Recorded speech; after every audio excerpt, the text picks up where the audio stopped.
નમસ્કાર વિદ્યાર્થી મિત્રો, આંધ્ર વિદ્યાલયમાં આપનું સ્વાગત છે। આજે બકો આપણે ધોરણ 9માં ગણિતમાં ચેપ્ટર 10 છે આપણું વર્તુળ, તો આનો આપણે અભ્યાસ કરવાનો છે। તો વર્તુળની જે બકો પ્રસ્તાવના છે, વર્તુળ વિશેની સમજ, એના અમુક ચોક્કસ એના શબ્દો, એની વ્યાખ્યાઓ અને એના પ્રમેયો કે એના જે પ્રમેયોના વિધાન છે એની આપણે સમજ મેળવવાની છે। વર્તુળની અંદર બનતા જે પણ ખૂણાઓ છે આ બધું આપણે ક્રમશ જોતા જશું। તો એમાં બકું છે 10.1 માટે જે માહિતીની જરૂર છે, 10.1 અને 10.2 માટે એ મુદ્દાઓની આપણે ચર્ચા કરી, પછી ક્રમશ આગળ મુદ્દાઓને આપણે જોતા જશું બકું। તો શું વાત છે બકું કે વર્તુળ એટલે શું? તો બકુ આપણે વર્તુળ એટલે શું?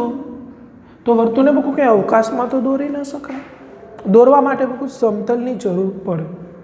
તો આપણે વાત કરીએ બકુ કે સમતલના કોઈ નિશ્ચિત બિંદુથી, ચાલો બકુ આ સમતલ છે, એના સમતલ એટલે બકુ જે ચારે દિશામાં અનંત સુધી હોય, પણ એ દર્શાવવા માટે તમે કિનારી કે ધારનો ઉપયોગ કરો તો એને સમતલ કહેવાય। તો આ સમતલ પરનું કોઈ નિશ્ચિત બિંદુ લીધું, સમજો ઓ, નિશ્ચિત બિંદુથી અચળ અંતરે આવેલા બિંદુઓના ગણને વર્તુળ કહેવાય। આ બધા બિંદુ છે બકુ, એ અસંખ્ય બિંદુ હોય, એ બધાને બકુ હું આમ જોડી દઉં અને એ જે રચના બને એને વર્તુળ કહેવાય। આવું પણ બોલી શકાય કે બકુ કે સમતલના કોઈ નિશ્ચિત બિંદુથી જે બધી દિશામાં અચળ અંતરે આવેલા હોય એવા બિંદુઓના ગણ વર્તુળ કહેવાય। તો આ વર્તુળની બકુ વ્યાખ્યા થઈ ગઈ। તો આ જે વર્તુળ છે બકુ એ સમતલનું 3 ભાગમાં વિભાજન કરે છે। જેમ ત્રિકોણ, જેમ ચતુષ્કોણ 3 ભાગમાં વિભાજન કરતું હતું બકુ, એ જ રીતે વર્તુળ પણ 3 ભાગમાં વિભાજન કરે છે। એક વર્તુળ પોતે, એક વર્તુળનો અંદરનો ભાગ અને એક વર્તુળનો બહારનો ભાગ। તો વર્તુળ છે બકુ એ સમતલનું 3 ગણમાં વિભાજન કરે છે। હવે હું તમને કહું બકુ કે દાખલા તરીકે એક બિંદુ એ અહીંયા છે, તો આને વર્તુળ પરનું બિંદુ કહેવાય। જે કેન્દ્ર છે બકુ એને વર્તુળના અંદરના ભાગનું બિંદુ કહેવાય। દાખલા તરીકે બકુ અહીંયા લખું તો એને બહારનું બિંદુ કહેવાય। આ વર્તુળ વિશેની બકુ સમજણ છે। હવે ત્રિજ્યા શબ્દ કે એનો બીજો એક શબ્દ આવે, જાણીતો છે તમારા માટે પણ છતાં ત્રિજ્યા, જેને બકુ સંજ્ઞા આર છે। ત્રિજ્યા એટલે શું બકુ? એવું બોલી શકાય કે વર્તુળના કેન્દ્રથી વર્તુળ પરના બિંદુ સુધીનું જે અંતર છે એને વર્તુળની શું કહેવાય? ત્રિજ્યા। બીજા શબ્દમાં એવું પણ બોલી શકાય બકુ કે જે રેખાખંડનું એક અંત્ય બિંદુ વર્તુળનું કેન્દ્ર હોય અને બીજું વર્તુળ પર હોય, તો એવા રેખાખંડને પણ વર્તુળની શું કહેવાય? ત્રિજ્યા। તમને જે અનુકૂળ લાગે એ બોલી શકો છો। જે રેખાખંડનું એક અંત્ય બિંદુ, રેખાખંડ છે ને બકુ, એનું એક અંત્ય બિંદુ વર્તુળનું કેન્દ્ર છે અને બીજું વર્તુળ પર છે, તો એને ત્રિજ્યા કહેવાય, જેની સંજ્ઞા બકુ સ્મોલ આર છે। હવે બીજો શબ્દ લઉં બકુ તો હું જીવા। જીવા એટલે શું? તો જે રેખાખંડના, દાખલા તરીકે આ દોરો ને બકુ, આ તો આ જીવા થઈ, હાલો કોણ? એ બી। તો જે રેખાખંડના બંને અંત્ય બિંદુ વર્તુળ પર હોય તો તે રેખાખંડને વર્તુળની જીવા કહેવાય. બીજો મુદ્દો થઈ ગયો બકુ. ત્રીજો, વ્યાસ. હું બોલી શકું બકુ, વ્યાસની સંજ્ઞા છે બકુ ડી, સ્મોલ ડી, ડાયોમીટર કહેવાય. તો જે જીવા શબ્દ આવ્યો જીવા, તો જીવા એટલે શું? તો જીવા એટલે જેના બે અંત્ય બિંદુ વર્તુળ પર હોય એને જીવા કહેવાય. અહીં આપણે શબ્દ ચાલુ કરશું. જે જીવા વર્તુળના કેન્દ્રમાંથી પસાર થતી હોય તો એને શું કહેવાય બકુ? વ્યાસ કહેવાય. અને મારો કહેવાનો અર્થ એવો રેખાખંડ કે જેના બંને અંત્ય બિંદુ વર્તુળ પર હોય એટલે જીવા તો થઈ જ, પરંતુ એ કેન્દ્રમાંથી પસાર થતું હોય તો એને શું કહેવાય બકુ? વ્યાસ. તો શું તમે આવું બોલી શકો બકુ કે વ્યાસ છે એ બે ત્રિજ્યા જેટલું હોય? તો તમે કહેશો હા. તો ડી બરાબર શું થઈ ગયું બકુ? 2r. અથવા r બરાબર શું થાય? તો ડી ના છેદમાં 2 એટલે કે વ્યાસનું અડધું હેતુલક્ષી થાય. હું તમને કહું કે એસી બકુ 10 છે એટલે વ્યાસ 10 છે તો ત્રિજ્યા કેટલી હશે? 5. અથવા જે વર્તુળની ત્રિજ્યા 7 હોય તો વ્યાસ કેટલો હોય? 14, બમણો હોય. તો આ શીખા બકુ આપણે વર્તુળનું કેન્દ્ર જે અંદરના ભાગમાં હોય, ત્રિજ્યા શીખા, જીવા શીખા, વ્યાસ શીખા. હવે જીવાનું કેન્દ્રથી અંતર આ જીવા છે, આ કેન્દ્ર છે. જીવાનું કેન્દ્રથી અંતર કેવું છે બકુ? એ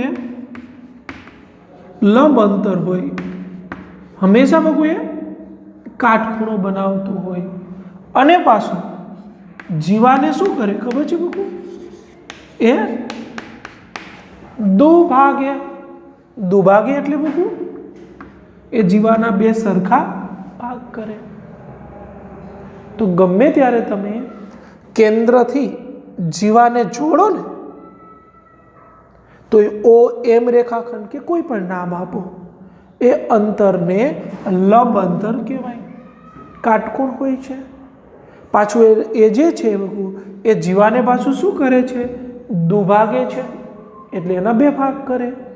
દાખલા તરીકે હું તમને કહું કે એ બી જીવા અહીંયા 10 છે, એ બી જીવા 10 છે તો ખબર નથી તો એમ કેટલું થાય? 5. કેમ 5 બોલ્યા? કારણ બકુ નિયમ છે કે જે જીવાનું કેન્દ્રથી જે લંબ અંતર છે એ જીવાને શું કરે છે? દુભાગે છે. આવું કરવાથી બકુ એક કાટકોણ ત્રિકોણ રચાણો. કોણ? ત્રિકોણ ઓ એમ એ માં ખૂણો એમ શું છે બકુ? કાટખૂણો છે. તમે જોઈ શકો છો. ઓ એમ એ આ બાજુ દોરો તો બકુ ઓ બી એમ થાય. એ તો બીજો પણ દોરી શકાય એવું નથી. તો ઓ એમ એ કાટકોણ ત્રિકોણ છે જેમાં ખૂણો એમ કાટખૂણો છે. તો તેથી આવું બને એટલે પાયથાગોરસ લખી શકાય. શું? ઓ એ સ્ક્વેર. કાટકોણ ત્રિકોણ હોય ને બકુ એટલે પાયથાગોરસના નિયમનું પાલન થાય. આપણે ભણવામાં આવશે અથવા આવી ગયું હોય તો કર્ણનો વર્ગ, આ જે કર્ણ કહેવાય, કાટખૂણાની સામેની બાજુ છે અને કર્ણ કહેવાય. એ તો તમે ત્રિકોણ ચેપ્ટરમાં પરિચિત થયા. તો એ કર્ણનો વર્ગ તેની બાકીની બે બાજુ. કોણ બાકીની બે બાજુ? ઓ એમ સ્ક્વેર પ્લસ એ એમ સ્ક્વેર. અથવા એવું બોલાય કે કાટખૂણો બનાવતી બે બાજુના વર્ગોના સરવાળા જેટલો હોય છે. કોણ? કર્ણ. દાખલા તરીકે બકુ બીજો ત્રિકોણ આવો થઈ જાય અહીંયા પી ક્યુ આર અને બકુ આ કાટકોણ ત્રિકોણ છે. તો અહીંયા પાયથાગોરસ લખવું હોય તો શું લખાય? તો તમે બોલશો પી આર સ્ક્વેર બરાબર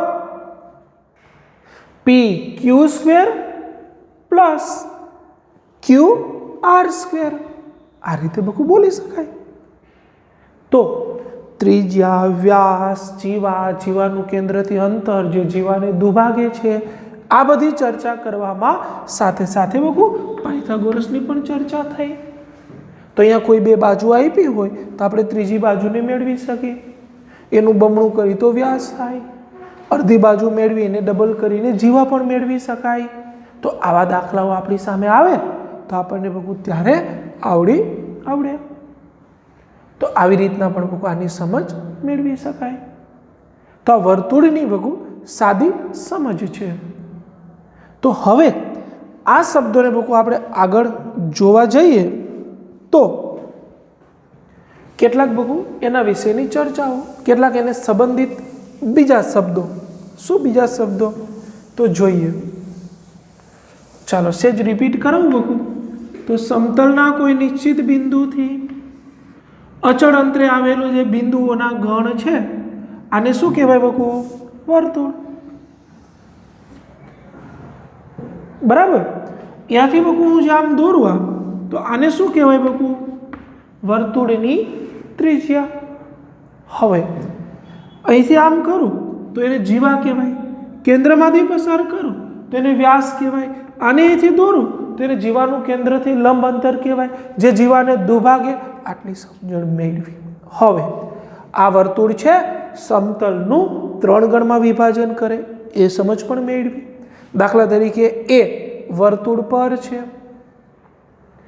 ઓ અંદરના ભાગમાં છે, અહીંયા કરું તો એ બહારના ભાગમાં છે। આ રીતે પણ બકુ એની સમજ મેળવી શકાય। આગળ જો આપણે બકુ વાતો કરવા જઈએ તો વર્તુળ, બે વર્તુળ આપણે લઈએ તો એક સમકેન્દ્રીય વર્તુળ હોય એટલે શું બકુ? એવા બે વર્તુળો, ફરી વખત એવા બે વર્તુળો જેનું કેન્દ્ર એક છે તેને કહેવાય સમકેન્દ્રીય વર્તુળો। અને એકરૂપ વર્તુળો, બીજો શબ્દ કયો બકુ? એક સમકેન્દ્રીય અને બીજું એકરૂપ વર્તુળો એટલે શું બકુ?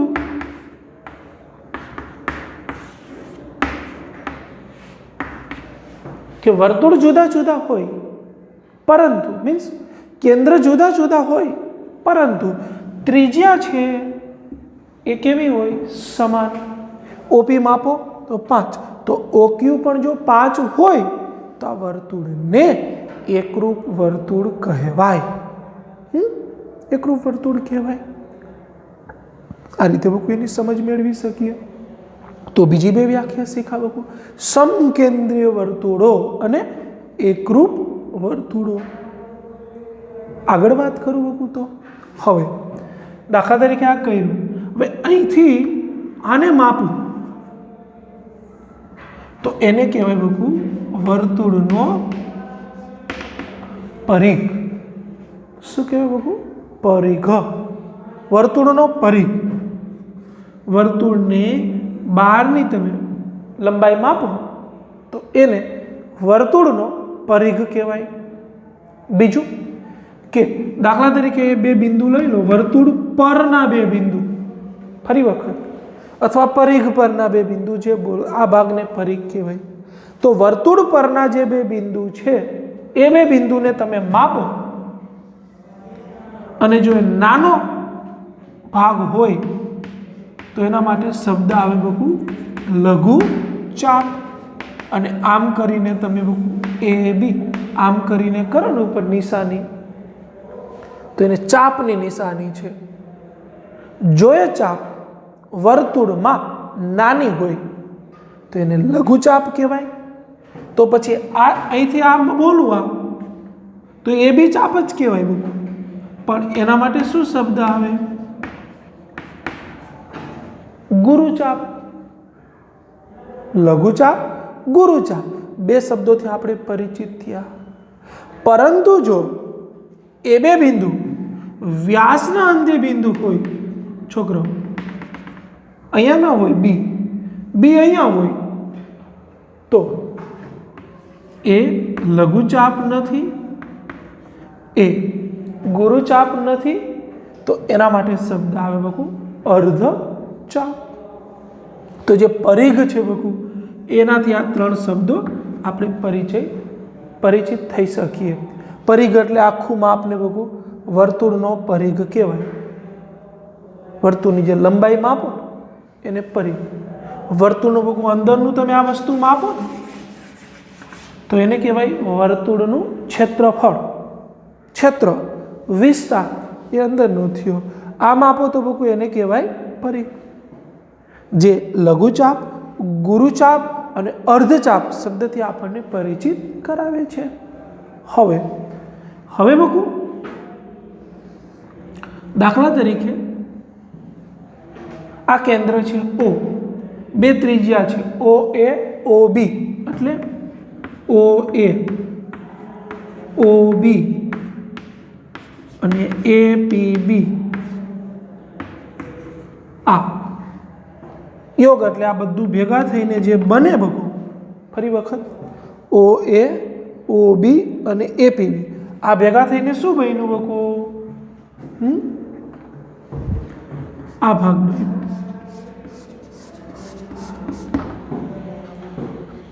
તો એનો વર્તુળનો અંશ કહેવાય. વર્તુળનો કોઈ ભાગ એટલે અંશ. તો એના માટે બગુ હું શબ્દ બોલી શકું લઘુ વૃતાંશ. અંશ એટલે એક ભાગ. જો એ ભાગ નાનો છે તો લઘુ વૃતાંશ, જો એ ભાગ બકુ મોટો છે, દાખલા તરીકે આ લઈ લો બકુ, આ ભાગ, તો એને બોલાય બકુ